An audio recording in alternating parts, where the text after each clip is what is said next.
Welcome to the Road to Black podcast. Wes, we're here for another episode. Yes, we are. What's up, man? How you doing, man? No complaints. Another week. Yep. Week. We're just chatting about the, every time we get together, we usually chat about some of maybe the more drama-related issues going on in jiu-jitsu, and a lot of them center around Gordon Ryan lately. Yeah. Mostly just because he's so vocal, you know. He's just... Did you hear him on the JRE? Did you hear that? I podcast? haven't listened. No, I haven't listened to any JREs since he went of over. Spotify, yeah. That one is. I cannot stand Spotify on that platform. As far as his show, because he has ads and stuff. For our show, it just runs through. It's no big deal. But when you're on a show where I used to listen to JRE, I've always listened to it a lot. And then, to go from Apple Podcasts, where it's super smooth, you get the podcast. It's like, so my experience in terms of Spotify, and I know we have listeners that listen to JRE. Obviously, he's the number one podcast in the world, Mm-hmm. But the experience is I used to have Apple. Still use Apple, all Apple products and Apple Music, Apple Podcast app. I really like a lot because it's just simple. You have your stuff you subscribe to, like the Road to Black, pulls up the episode most recent, blah blah blah. And the nice thing about it is I'm always on the run, so I'm moving from my office at home to my office at work. I'm going to train. I'm going here and there, and so with Apple Podcast app, in my experience, I could be listening to JRE. Let's start off, 5:45 in the morning. I'm in my truck. Start listening to the podcast. If I get out at work or whatever, I train, or let's say I go lift, I get out of my truck, podcast picks right up, goes into my headphones, very smooth. Yeah. I take it out of my truck later in the day. I have it in my office on my phone. I'm playing the podcast. Smooth. Picks up every time. Apple Podcast. Yep. For years I did this. Years. Goes to Spotify. And I'm like, okay. And I wasn't a Spotify user anyway because I use Apple Music, So Here we go. I'm like, okay, you don't have to pay for a subscription. You can get the JRE for free on Spotify. So, yeah, there's going to be some ads or whatever. It's been the worst experience. It just pisses me off using this thing because it's same experience. I start listening in the morning. Sometimes it cuts in and out. It's not a clean stream. Mm-hmm. Sometimes, now there's ads at the beginning of every show where there was before, but with the Apple Podcast, you can just scroll past the ad, scroll 5 minutes in. And this one's it plays each ad individually. So you have to scroll through the ad and another one pops up. Scroll through the ad, another one pops up. Five times. It's just a pain in the ass, because no one's... I guess people listen if they don't, but for me, I'm just no, I'm not even going to listen to 5 minutes of ads. Yeah, exactly. It's the same damn thing every time, And anyway, so you got to do that. Then once in a great while, it'll pop up an ad in between the show, which is so annoying, And then the biggest thing though is I'll get back into my car sometimes and I'll have my phone, it picks up and, the wireless picks up into my truck. All of a sudden it's playing some random music or something. But a lot of times it'll pick up the same podcast, obviously, but it'll play where I left off, from this morning instead of, it doesn't register the last time I listened to it. Yeah. That's so annoying, And it does it all the time. And I'm I've talked to a few people that happen. I'm that damn sellout.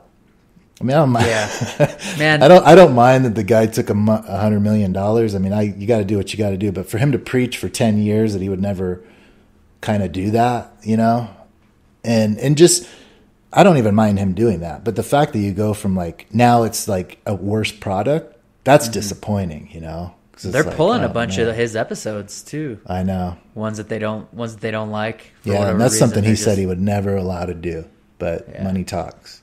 It does. Yeah. When you've got it right in front of you, you got your bags of money that are just 100 mil. 100 mil. Here it is. Do you want it or not? The guy's got a lot of money. So, but related to the episode with Gordon Ryan, it was a good episode. It wasn't any. There was no real shockers because Gordon's he puts it out there. He's like an open book.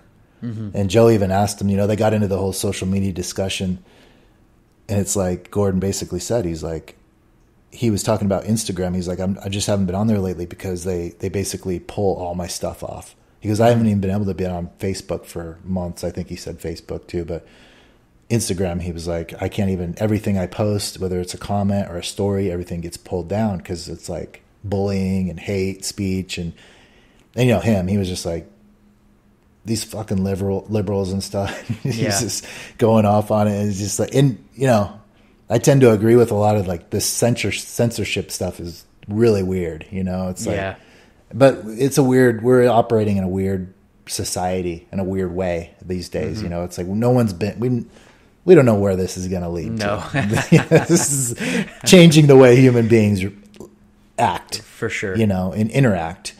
And, he was telling Joe, he's like, all I do is train. And then my downtime, my free time, that's what I enjoy, is just tearing people up on the internet. So literally that's all he did was train. And in his off time, he would just be on his phone, just tearing up, like ripping into people, just tearing up people. Like, and he's just so good at it. Like, cause he's a champion at talking shit too. Like he's really good. He's pretty good.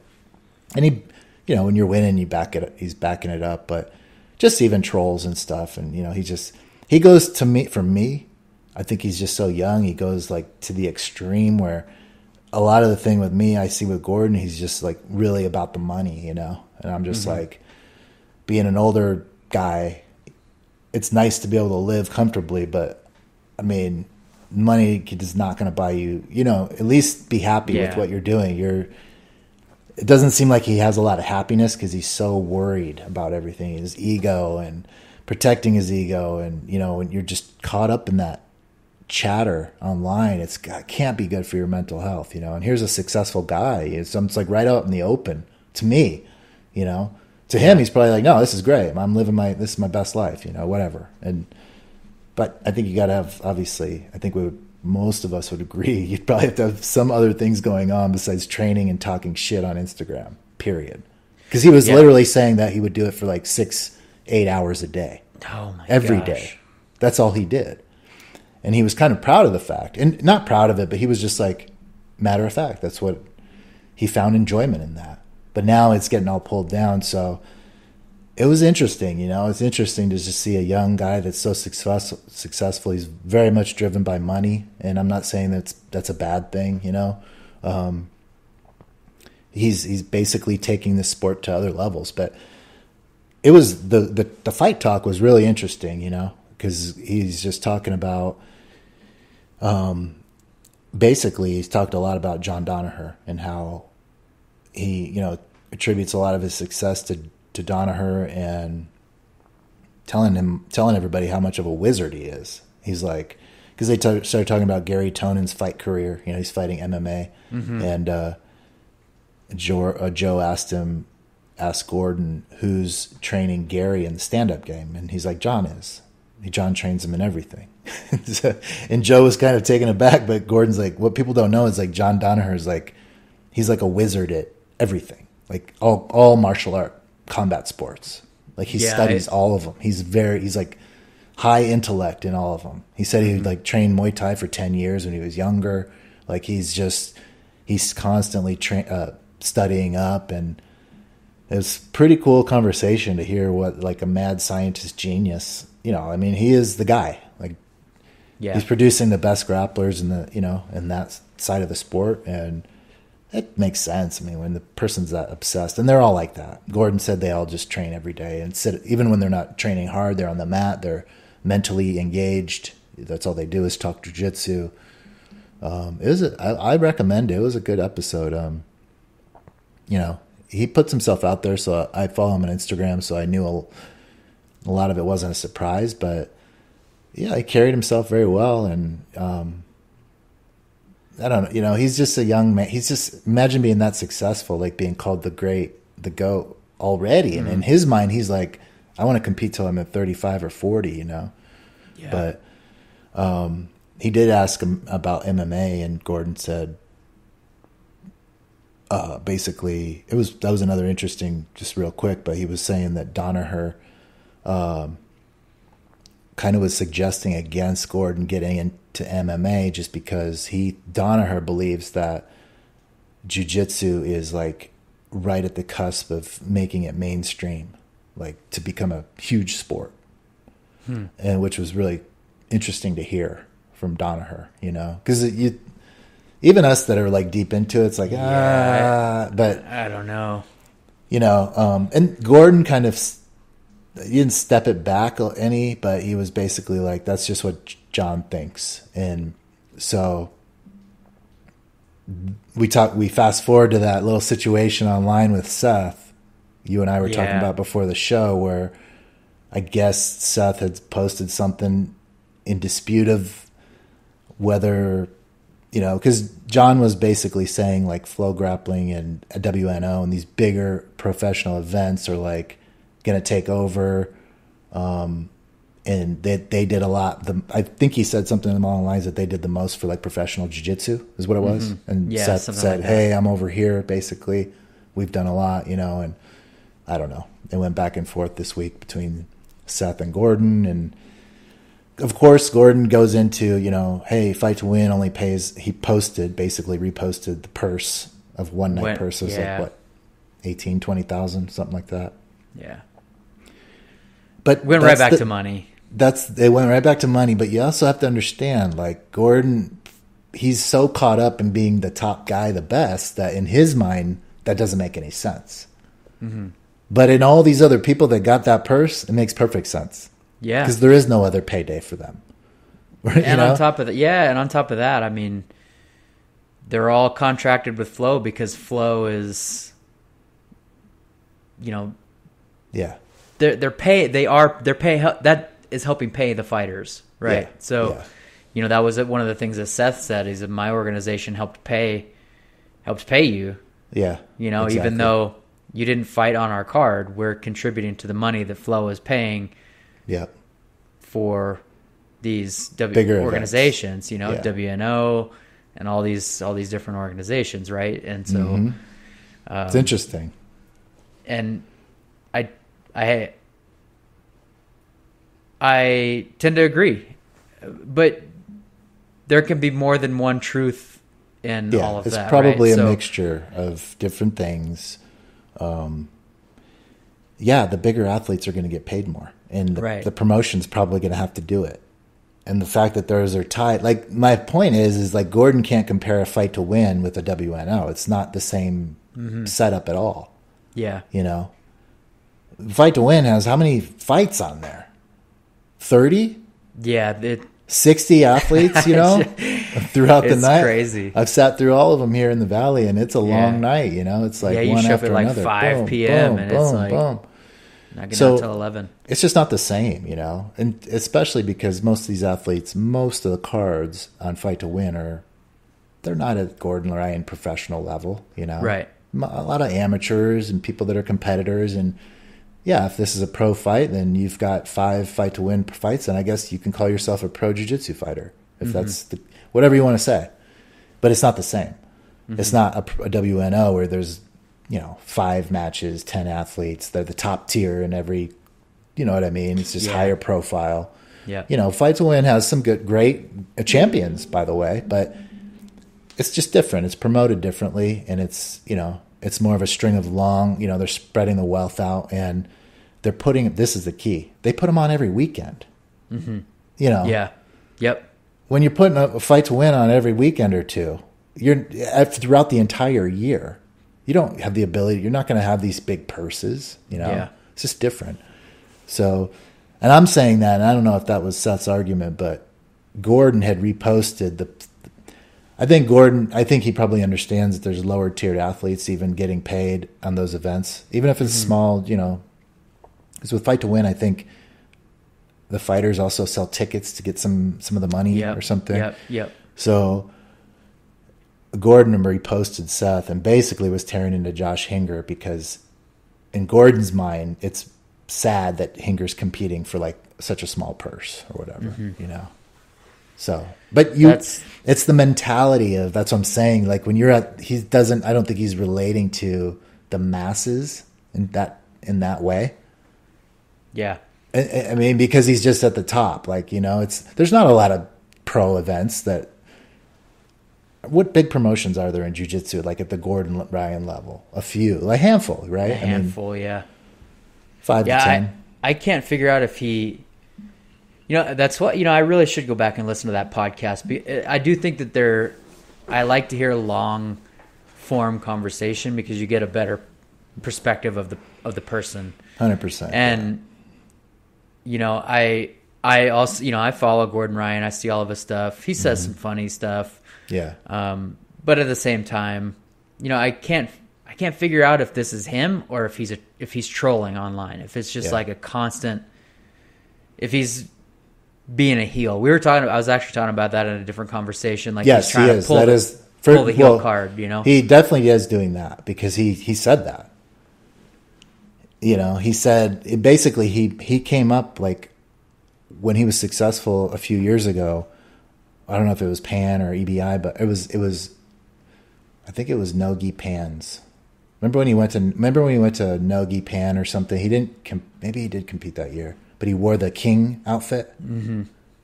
And remember, like he wore literally a king's robe and a Burger King hat, and everyone was like, "What the hell? What is this guy?"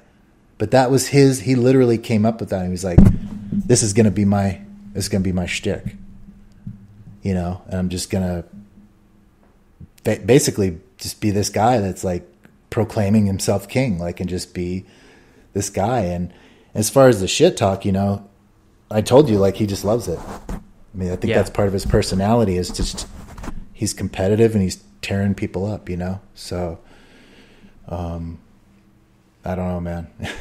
Yeah, it's good it was good to hear him. I mean, he didn't come off as like an asshole or anything to me. I think a lot of that is just he's so triggered, when he's online. You can tell.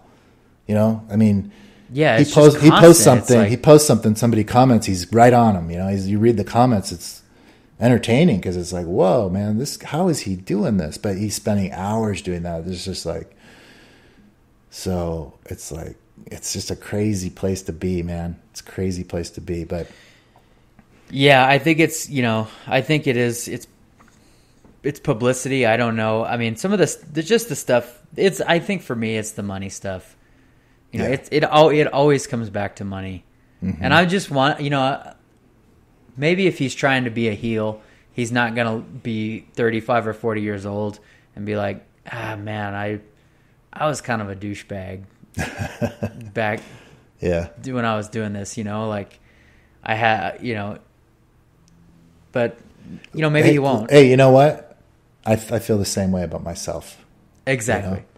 Exactly. That's right. That's my what point. I'm saying. Starting it out. I'm a little bit older and wiser. Sometimes I'm like, young man, you'll realize that this is just it. There's not much to gain out of that type of thing. He's so damn successful, and it's ego though. He's it's a little bit. I mean, it's hard. Right? I mean, when you're at the top and you don't want to be taken down, you can see that his ego is fragile, I should say, in a lot of ways, because there's things that people say and it's like, why us on the outside as viewers or listeners or readers, it's like, why are you even thinking about that? Like, why do you even let that bother you? And like, these are people like, they're literally nobodies online. Yeah. They don't even have a picture or a name or a face, and their account's locked and they have one follower. Mm-hmm. And you're going to argue, like, what are you doing? This person on the other end, like, those are the ones I just don't get. And he still does it. Like, it's like, you don't even know who you're talking to, Yeah.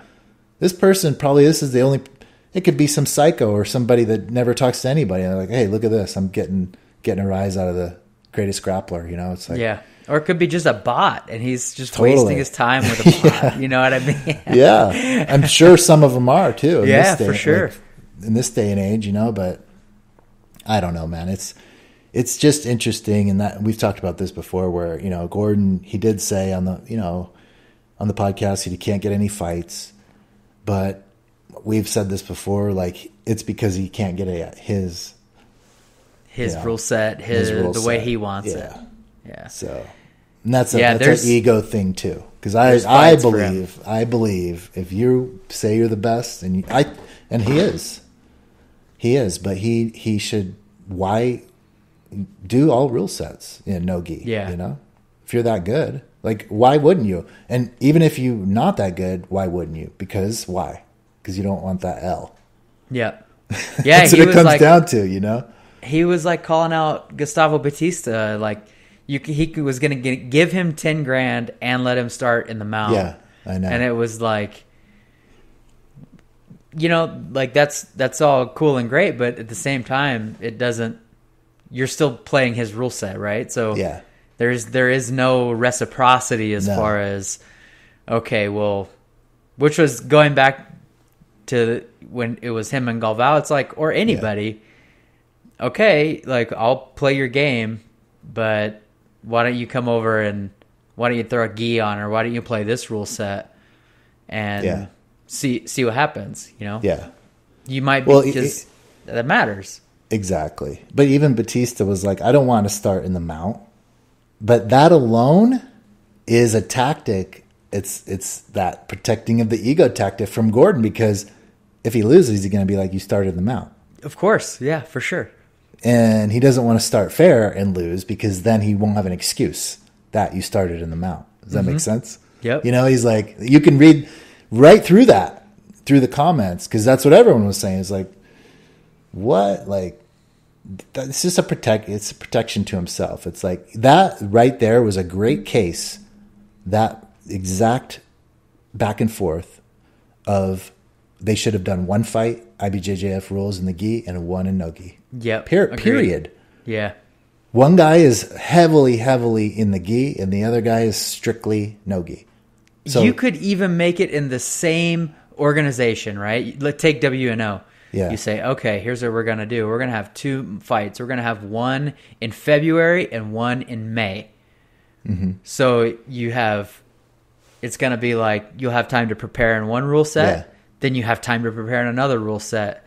And I don't know, man. I think he won't do that, because he won't do it. Yeah, he's protecting his legacy and his ego, and that's fine. But that's just, I don't know. Why turn down fights like that? Like, to me, that was a fair call out, you know? Mm-hmm. So, but, you know, that is what it is. That's what these guys, they all do that, you know? It's like, yeah, that's why I got a lot of respect for the guys that go out and do even IBJJFs, where they're just competing all the time, multiple matches. You're never going to have an undefeated record. Yeah. You can be the best in the, you know, even the best guys after years of being world champions, you know, you can name some of the greats that did it year after year. They're going to lose eventually, you know? So, you know, for Gordon, he fights a few times a year, and it's like this next match that they just announced today. What a joke. Oh, did they announce one today? Yeah. So it's like a one, because he got that deal with one championship. Okay. And did you hear about the deal? So I don't know the financials behind it, but I know he's trying to get the grappling component of one championship kind of off the ground. Is that kind of correct? I don't know if that's his goal, but I think they all think they can pay him more. They have enough payday to pay him for some of these fights, and they think that and that's exactly what they did. They think they're going to match him up with more like MMA style fighters, because nobody, according to Gordon, no one will fight him in the jiu-jitsu world. So it's like, so with the one championship deal, they have exclusive rights to his MMA, anything he does in MMA. So if you think about it, they basically just, I don't even know what they, like, I don't even know what their intent was with it, because they locked him down for MMA, but then it's non-exclusive for jiu-jitsu, which makes sense. I mean, he would never just sign exclusive with them. But I'm trying to think of, like, what does it do for, I guess one maybe thinks he's going to do MMA and he's a star and that's somebody to be good. But Gordon literally doesn't do much striking. You know, he's got a long way to go before he gets into MMA. So, So Joe asked him what kind of fights are you going to get lined up, and they just announced it. It's him versus Aoki. So it's like, and of course the comments are just like, what the hell? You know, just throw him right in the, just dig the hole already. It's already over, Yeah. So it's just weird, like that shit. But that makes no sense. There's this former MMA grappling legend type, fought in Pride, but this guy is way over the hill in terms of competition, and he's going to go against the best no-gi grappler. It's kind of it's a joke, Yeah, it's almost not like get me to tune in. No, it's almost like the Pride, some of the crazy matches in Pride back in the day, or in Japanese martial arts, MMA, where they would just have like freak shows. That to me, this guy has no chance. No, that's not even a good matchup. So that's what they did, and everyone's just clowning on it online. But it's like, come on. The weird part is Buchecha's over there. Yeah, Buchecha they have a few. Them. Yeah. So, I don't know. I don't know. Let them fight. That's what I'm saying. Yeah. Are we going to see They've done it before. Gordon Buchecha? I don't know, man. I would at least. It's better than Aoki. Yeah. That's a joke. That's a joke. And he's probably 40 or 50 pounds bigger than this guy. That guy can't be more than 170, especially being older and right. I mean, I can't. I don't even know. I don't know. I don't know when the last time he grappled or fought was, but it's kind of hilarious that would be the first one. But they're out.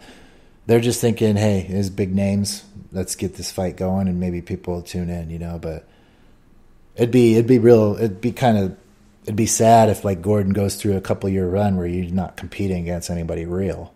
Mm-hmm. It's like what? So, I don't know. Yeah, we'll see if he takes jiu-jitsu to the next level, and as Danaher says, it becomes some mainstream sport, and they also, what did they say? Gordon said this is what ticked everybody off in the episode was, or that, I saw a lot of response online was that he said that the gi jiu-jitsu will be dead in 10 years. Oh, I read that. So, I heard about that, which that's got, I don't. I mean, in high level competition, it's not.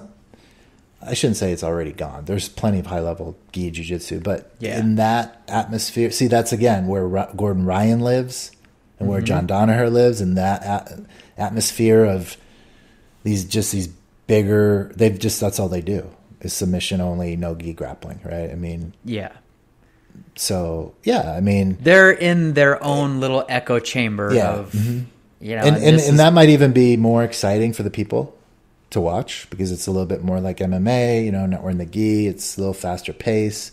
That's fine, but like the hobbyist or the traditional martial art it's not going anywhere. No, the gi it's growing is not going tremendously. Anywhere. Yeah, so I mean, it's just you can see the slant. The way it is slanted with them, but go check it out, man. It was a good conversation. Yeah. I'll have to check that out.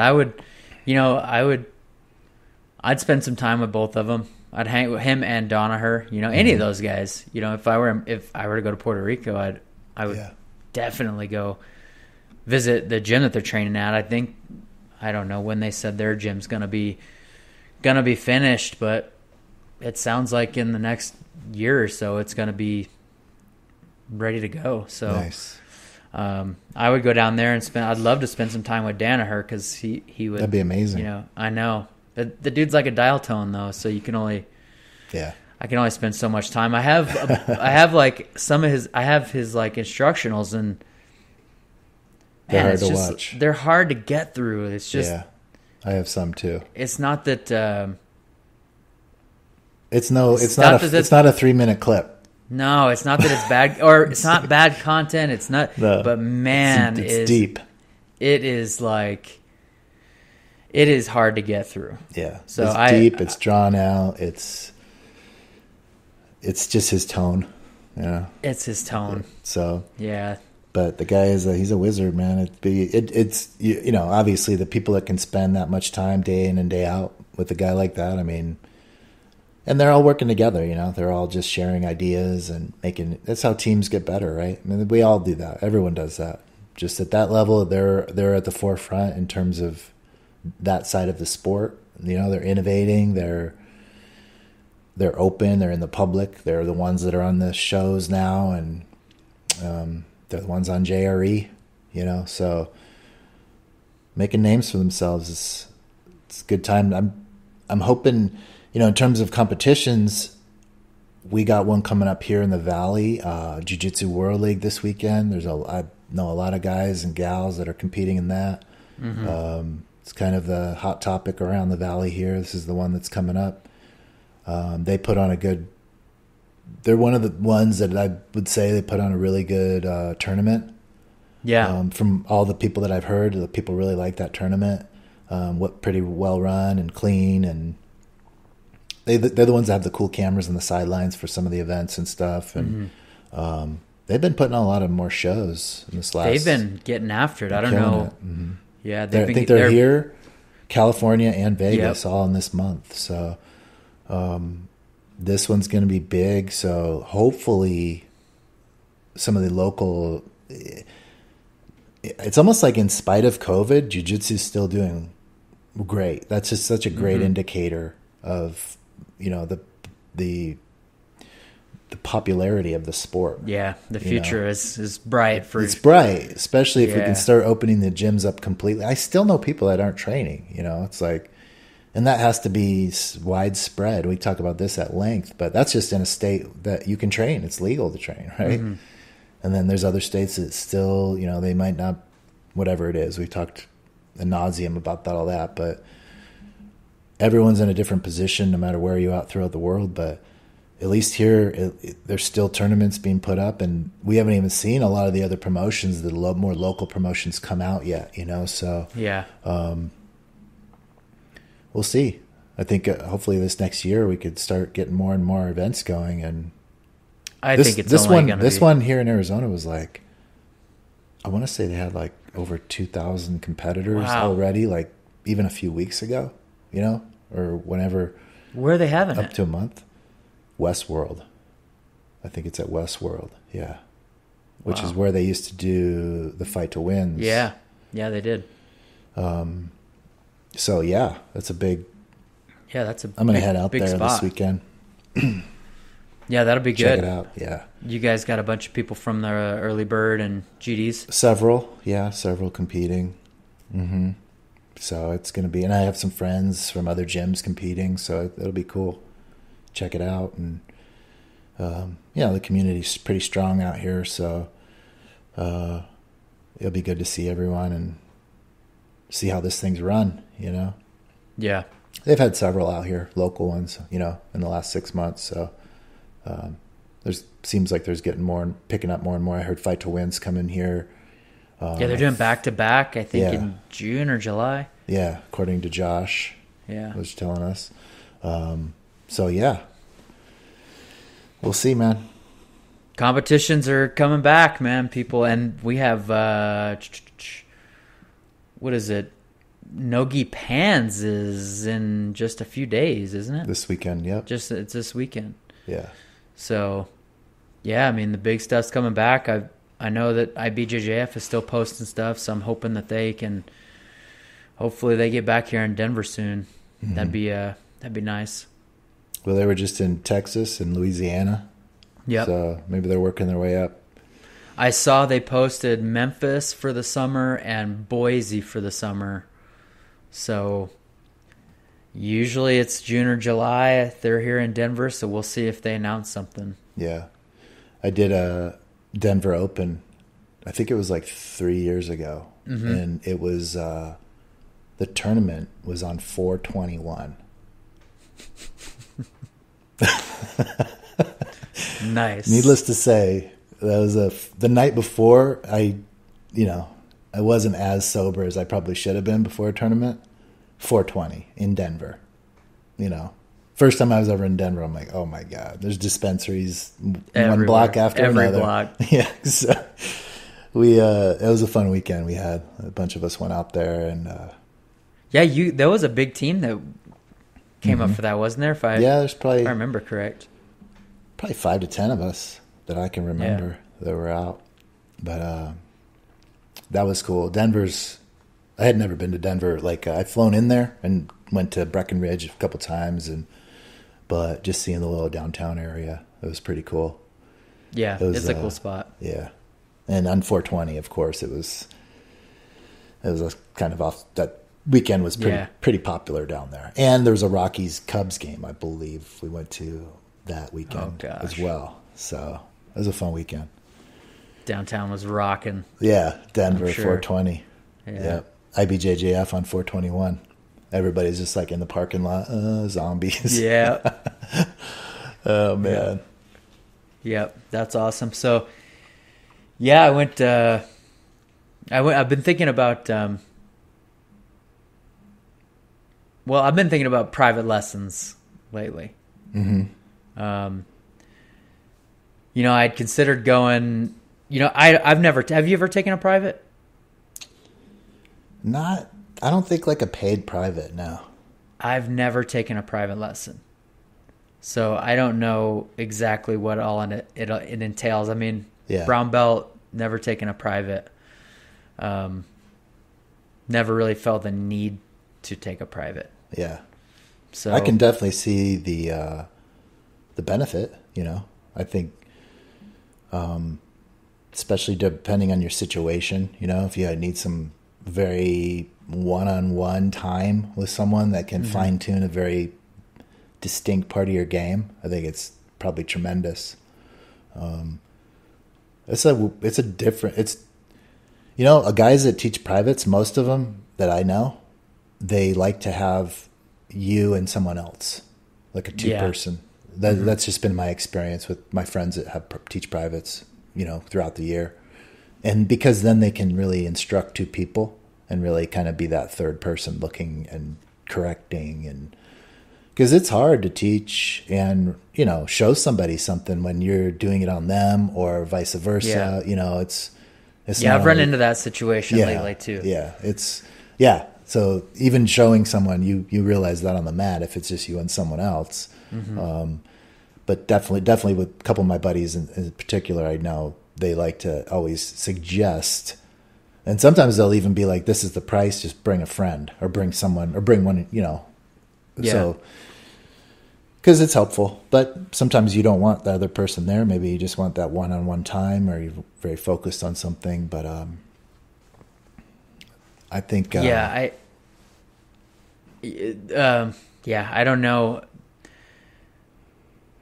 I've always thought, why take a private? Just keep showing up to the mat, Mm-hmm. Especially early on. Yeah, especially early on, white belt and blue belt. Mm-hmm. I personally wouldn't have somebody, I wouldn't even take somebody's money if they wanted a private from me. But come train and exactly, and keep showing up on the mats. You're gonna get so much out of just being consistent and showing up to the gym. Yeah. I saw somebody post something online about privates, and then it got me thinking, is this the right time for me to take a private? And I'm still not. I'm still not sure. It depends on what it is. If it's a certain athlete or a certain coach that has this particular game, or maybe you just want to study what they're doing. There's got to be some kind of goal for the private. Yeah. Right. I mean, because especially if you're a guy that's training a lot, I would say you get that supplemental one-on-one attention. That would be a good use of a private to me, where you don't have access to your coach for 15 minutes after class, or, there could be situations like that where there's a class of 50 people, coach isn't going to get to you tonight, Yeah. And maybe you have a tournament coming up. And that would be a good opportunity to really, this is my game plan. Have a private, maybe go that, that would be one use of a good use of private that I would think of, where you can really focus on one aspect of your game, or maybe the coach has something that this particular person you want to take a private from, they're an expert in this, and you really want to learn that side of the game. Like a Josh Guerra, perfect example. Yeah. That guy you'd probably want to get a private on and just say, I'd like a private on ankle locks. Foot locks, yeah. Exactly. So that'd be great. There's other guys will give privates as well, guys and gals, because that's also a good way to supplement their income, especially younger competitors and stuff, using the opportunity of making their name. And, I just won nationals last week. I got second at Worlds. You want to come train with me and stuff. And so it's a good opportunity there's nothing wrong with it. If people have skill and you want to charge people and people are willing to pay, if there's value there, then it's great, Yeah. Yeah, no, there's nothing wrong with it at all. Yeah, in some situations you might need it, some not. I consider times when I've only trained, whether it's at the gym or at my house with my professor, somebody that's a higher belt, even my friends or black belts and stuff, that to me is a private. That's, you know what I mean? Like that, we might just be rolling, but to me, they're more skilled and I'm treating it as like a private. So I really try to pick their brain and stuff. You know what I mean? And it's not for pay per se. So there's that. And there's also people where all they do is take privates, very smaller percentage of the population, but there are literally people that celebrities in parentheses, a lot of celebrities do this, but they just take private lessons. So imagine getting your purple belt like an Ashton Kutcher or somebody. I don't just throwing his name out there. He's a brown belt now. Sorry, without rolling, he still can't tie his belt. Imagine getting to brown belt. That just tells you that there's not a lot of people around you training with you. Number one, because someone would have said something or helped you out. And number two, your coach is just like, he don't need to know how to tie his belt. I'm just getting paid. Dude, you've seen that video of him getting his brown belt? Have you seen that? Yeah. It's pretty bad. Yeah. Even every video I've ever seen with him is terrible. It's like such a it's just embarrassing. It's so embarrassing. I don't get it. I think it's a joke that these guys promote these celebrities like the Machados, like in particular Hegan. Yeah. He's got a bunch of these guys. And it's like, to me, that just devalues your name and your jiu-jitsu worth. Even though the guy's the legend, like that family knows jiu-jitsu, obviously. I know. But they take the money, it's like, or maybe they just like the celebrity connection. But there's a lot of these people. And even like Demi Lovato was on Joe Rogan's podcast. Another great episode. I really liked. She was awesome. She got to like a blue belt level, but she even said in there, I think she said she only takes privates. So we all know that without everyday rolls, your jiu-jitsu journey is completely different. Yeah. Come on. How do you get to a brown belt and never roll with people? That makes no sense at all. No, it doesn't make sense. It doesn't make sense. You can't do it. I don't sense. care. I haven't been in this game that long, but I know that is a fact. It's not the same.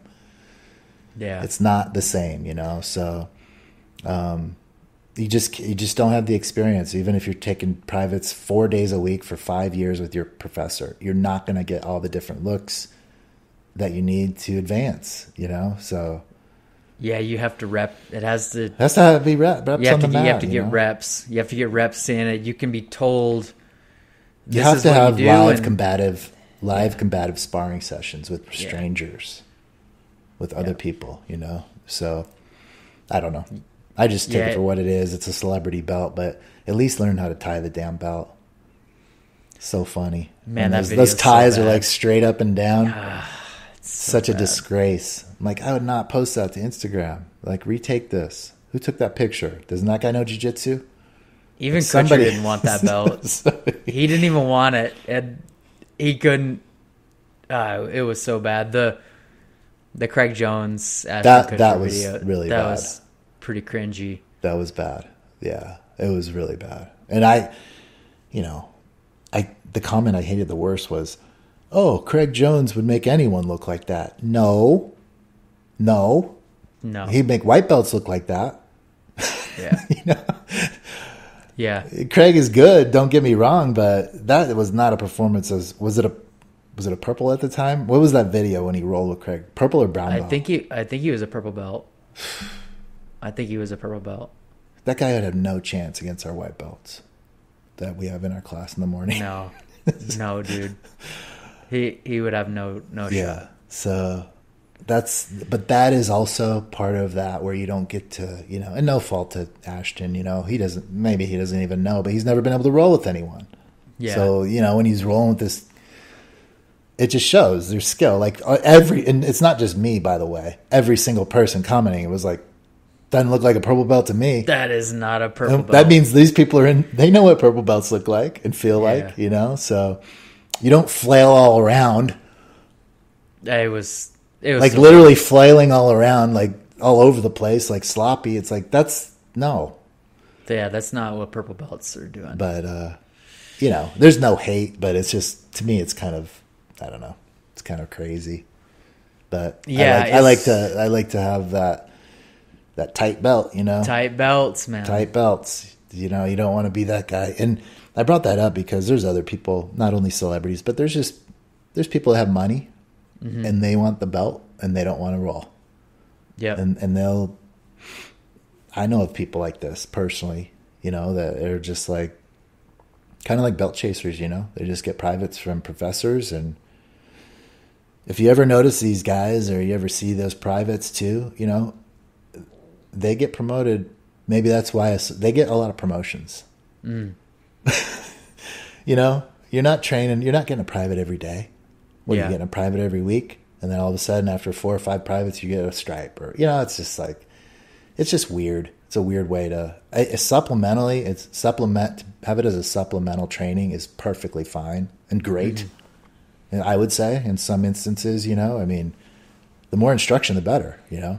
You can think of like watching videos online as kind of a private in a way, because you're getting this direct messaging. Oh, dude, you don't get the role and the feel of it, But if you and I sat in a room and we watched some online schooling from Andre Galal, that's a private, because sure. And you and I talked about this, how we talked about this on downToRoll.com, how this could probably going to be a reality in some day where the professor can be remote and really literally give you kind of a private class, whether mm-hmm. it's one person or 10. Yeah, super valuable, but that can't be your only training. Mm-hmm. Yeah, you have to roll. Yeah, you got to roll. I think, I don't know if this is an edgy statement, but I think it should be mandatory to roll in class. Yeah. Like you shouldn't, I'm not saying that you can't take rounds off. I'm not saying you point fingers at people that are injured and, say you have to roll. But rolling should be a part of your classes. Like, you can't give people the option to opt out of rolling. No way. That's the main thing. I know. It's literally the main part. That is the fight. Having people show up and check the boxes that you showed up to class and not roll, and it's like, I don't know, man. I think you gotta, especially new people, it's uncomfortable to roll, and I think there are people out there who are just not, if given the option, they're not gonna roll. Yeah, they're not getting the full experience of jiu-jitsu. Yeah, exactly. By any stretch of the imagination, and they're missing the funnest part. It's the best part. Yeah, we all know that. You can put your moves in play. That's when you have your opportunity to show off what you've learned. I mean, that's basically it. And even new people. That doesn't mean you're going to, there's definitely ways to get people rolling at their comfort level. For sure. You can do that.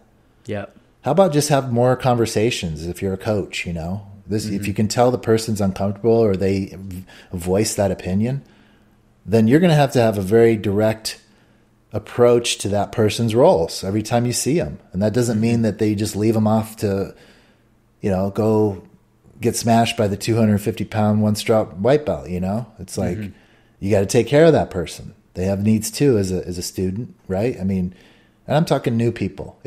We've talked about this. It's scary and uncomfortable, and you don't know what the hell you're doing if you've never grappled before. Yeah.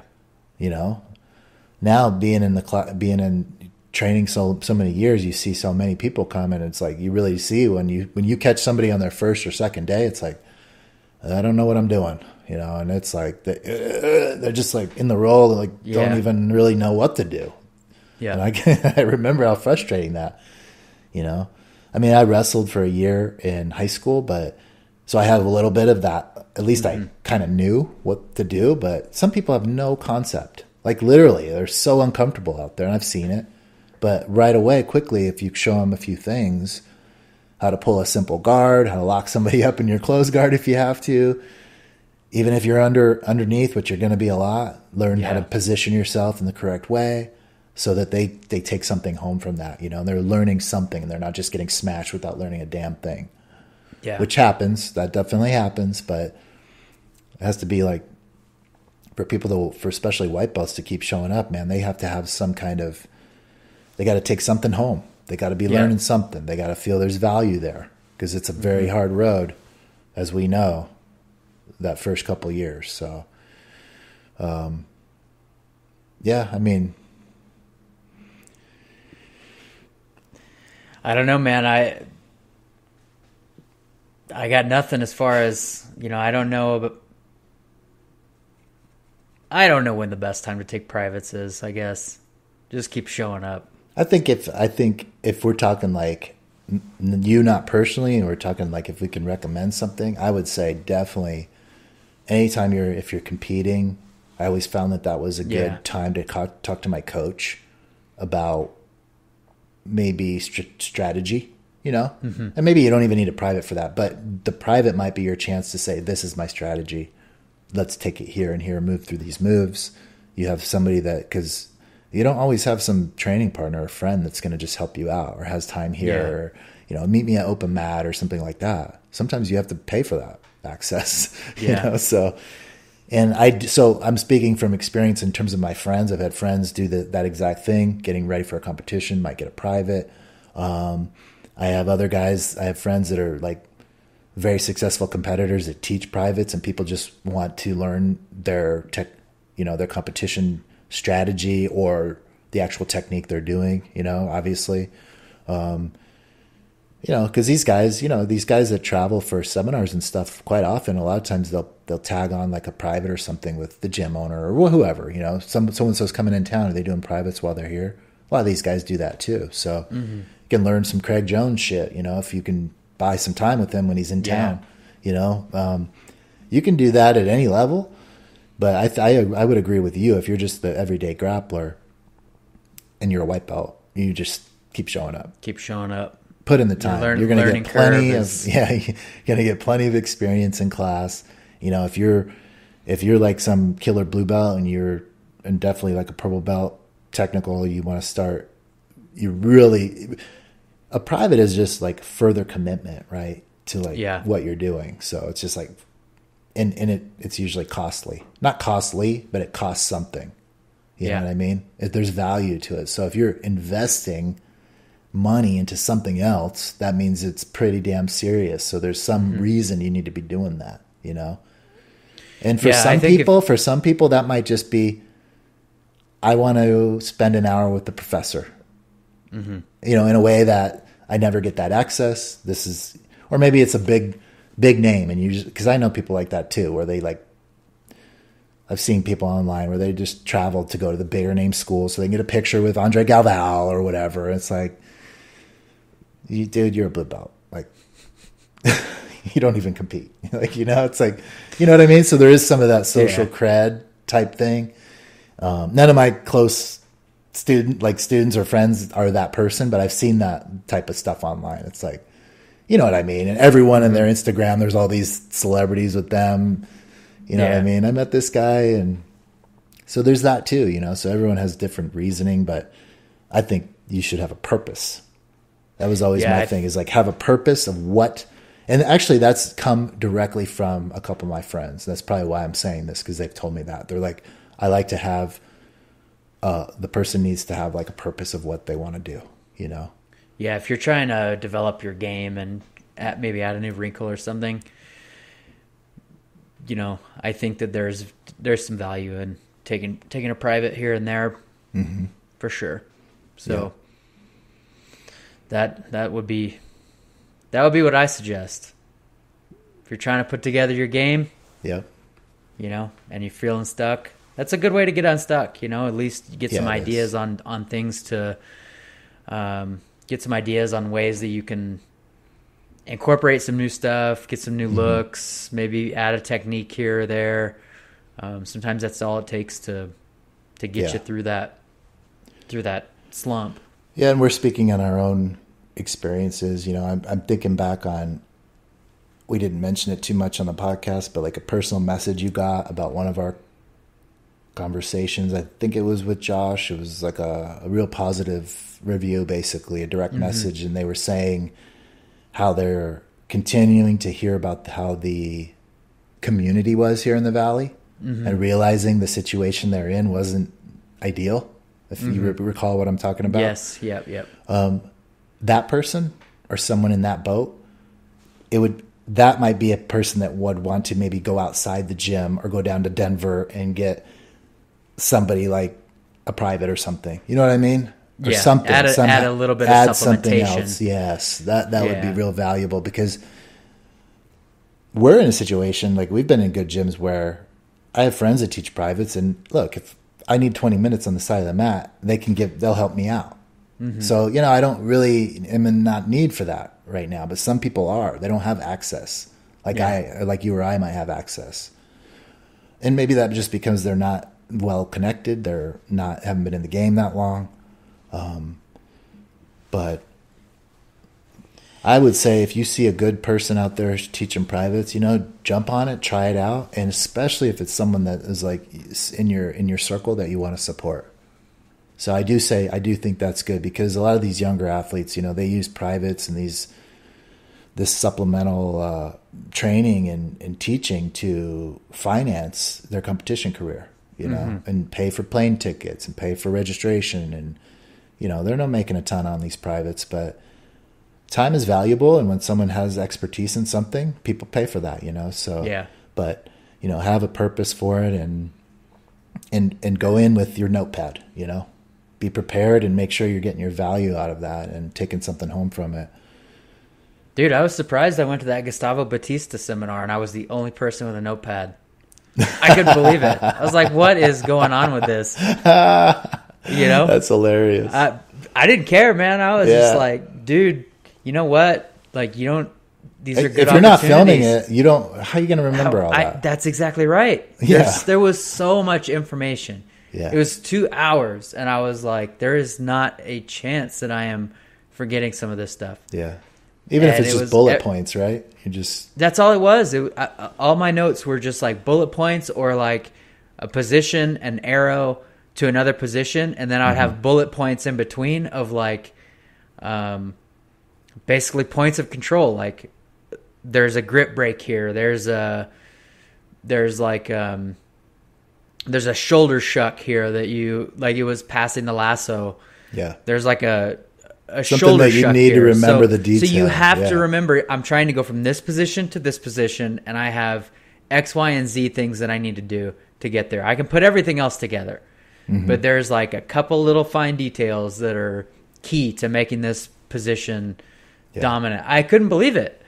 I was like, every break, I was over there on my notepad, just like scribbling things down, and everybody's like shooting the shit and doing this. It's like, dude, I'm here for business. Like, I'm here to get as much information out of this dude as possible. You're serious. I was serious. I'm saying you're serious about it. That's why. And that was making me think of something right then. It's like, and this might already happen, but are there people that offer, I mean, I would assume like you could make some of these bigger name athletes, especially ones now that have instructionals on BJJ Fanatics and stuff, you could literally do a seminar, maybe even charge a little bit more, but also included is a video of the event. Oh, that'd be killer. How cool would that be? Yeah. I bet that would pick up steam. So I bet, because then you would have like guys, you'd have people that were just like seminar video collectors, you know, in a sense, you know, like I'm going to seminars because you're also taking that information home forever. That's also like one of the things that like I see as a problem with seminar, not a problem, but to me a seminar is like a class. And if you're not either after the class or something, you're writing it down, all that info, especially a seminar, you're getting so much more information. Yeah. You got to like do something with that, you know, because on Monday morning, you're going to get back into the gym. You're going to have new lessons you're learning from your own coach. And all of a sudden the seminar is a week behind you and you're like, but if you had a video, you know, of the event, and it'd also be like a nostalgia type piece, you know? Yeah. Hey, I was here. So the Atos Online, they have all their, I mean, they upload constantly their daily classes, but then they do like, I don't know if they're in-house seminars or if they're people that are coming in, but they have a library of seminars. Yeah. In their, as a part of their catalog. That makes sense. And so you don't only get like all of their stuff, you get like so-and-so seminar on whatever. Cool. And so it is pretty legit. Mm-hmm. So I think, and see, they're already using that as a teaching tool, but I just think it would be cool if you maybe as an added incentive to get more people, you also get the instructional, you know? Yeah. And you could charge more for it if you want. I mean, people would definitely do it, especially if you're taking something home like a video of the event, you know? So guys, gals, if you're listening out there, take that extra step. If you're putting on a seminar, have somebody produce you a video. Maybe sell it for an extra $20 or I don't know. You know what I mean? Tack it onto the price, and it'd be cool, like a little cool promotional. Because you're gonna have to do something to. There's so many people. There's a lot of people that are great at jiu-jitsu now. A lot of people can put on great seminars. You know, it's not just a handful anymore. Like there's people teaching on BJJ Fanatics. I've seen like purple belt instructional and brown belts on there. Mm-hmm. So I don't know what their process is or what you have to do to get on there, but I think if you put content out, people are publishing stuff, you know? So don't just think you have to be a world champ, you know? I mean, obviously you got to be legit especially if you're a competitor and you're on the level, no matter what level that is, you know, you're competitive in your belt, your rank, black belt, whatever, as a creative way to sell it. And, you know, I think seminars, like Josh said, especially for him, it's busy. He's just busy because it is you know, you got to put it all together. You got to promote it. There's a lot behind the scenes, but I think there's a lot of value there. People really like them. You know, the bigger ones out here, the bigger names, they get packed. Yeah. They're packed. I'm trying to remember who was here a few weeks ago, but I think it was a packed house. I think it was on the west side, but every time they bring somebody in, these things get packed. So I don't know, man. Yeah, some good ideas there. If somebody's wanting to entrepreneurs, where are you at? Yeah, get some video. That's right. Get some video creators out there. Put something together. Yeah. Well, I think that's all I got, man.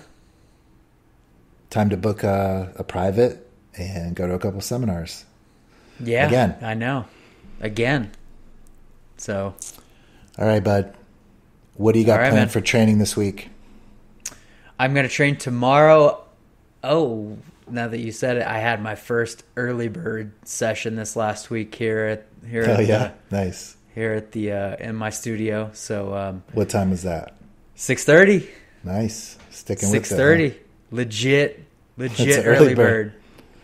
Legit early bird class, man. I need to get a patch.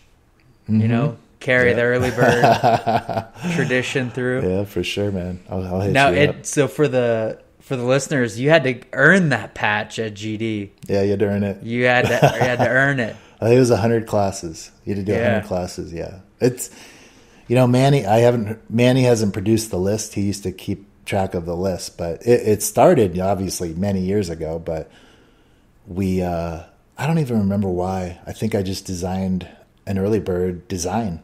We wanted our own logo because it was just a group of the same people that didn't really train in any other class but the early morning. So I designed a logo with the early bird, and it kind of became not an official GD logo, but it is our early bird logo. And so we made it to where we just had fun with it. Instead of anyone that ever came in the class gets one, we were like, you have to do 100 early bird classes. That means you're truly committed to waking up. Yeah. Because, you're getting, what's 100 classes? 4 times a week, let's say. If you're just average going, you get maybe 15 in a month. You do the math, 6 months worth of early birds, 6 to 8 months maybe, where you're training consistently. Yeah. That's a commitment, It's a commitment. So we came up with the 100, and then everyone was like on. So we would try to get people to, people would want to, they'd be getting close, and Manny would be like, we got, these people are in the 90s, So we need to bring that back, and I need to have Manny make that list. But there's a lot more now, these days, because there's been a lot of consistency over the last few years. So a lot of people are in the early bird club. So the purpose is, if you get into the club, you can put a patch on your gi, early bird patch. So it's a special club we have. Yeah. So anyway, had my first early bird, and training again this week. So I'll train tomorrow. I'll train Thursday early bird, and then I'll train both days on the weekend. Nice. So I'm bumping up 4 days. So yeah, good training. That's great, man. Sounds good. Well, safe training this week. Say hello to the early morning guys, gals. Yeah. I'm sure it's a shock for the first couple weeks anyway, training that early. But it is. Once you get going, it's a good way to start your day. It's great. All right, buddy. We will see you next week. For sure.